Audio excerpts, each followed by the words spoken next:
was a kid, I've always found the CCP as this obscure and monumental figure that made me attribute this building to the entirety of Manila. This made me question the idea of Filipino architecture because it was unlike anything else back home. It was kind of a full circle moment to use the CCP open grounds as my site simply because it was my first experience of architecture. I delved into this idea more and I compared various ideas of notable Filipino architects. What I found most interesting though was the concept of bipolarity. It is the embracing of the fact that Filipino architecture and architecture from our colonizers are two contrasting elements that are ultimately linked to each other. I wanted to push art beyond the CCP and create art as a sensation or feeling.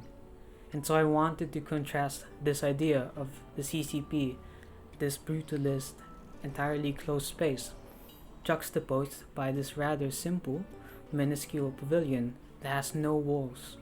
And so the pavilion, as a space, is extended from the people themselves and how they use the area. So experiences become the art and how they react to these design decisions in conjunction to this space. It is the romanticization of the feeling. As you go in the pavilion, you're contracted and gently released to the site of the CCP. So with the study of different art forms, from the textual qualities of music and the gentle movements of dance, I attempted to connect art as a feeling and as an idea to people. The installation is divided into 4 parts: the base, the communal space, the columns, and the roof design.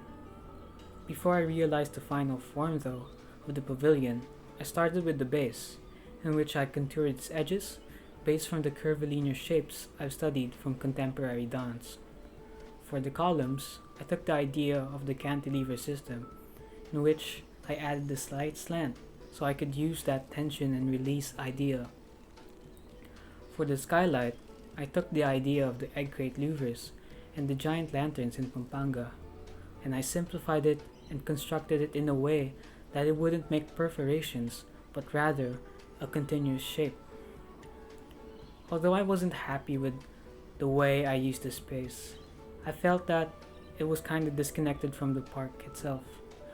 But instead of extending the structure horizontally, I created this communal space by altering the landscape of the park, thus retaining this idea of being an open ground for people.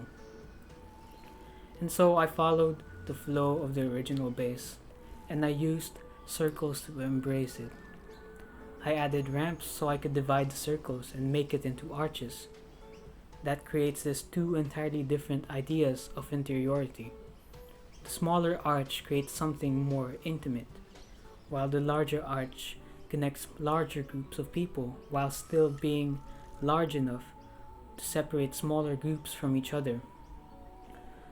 The idea to use textures in a poetic way was an integral part of the design.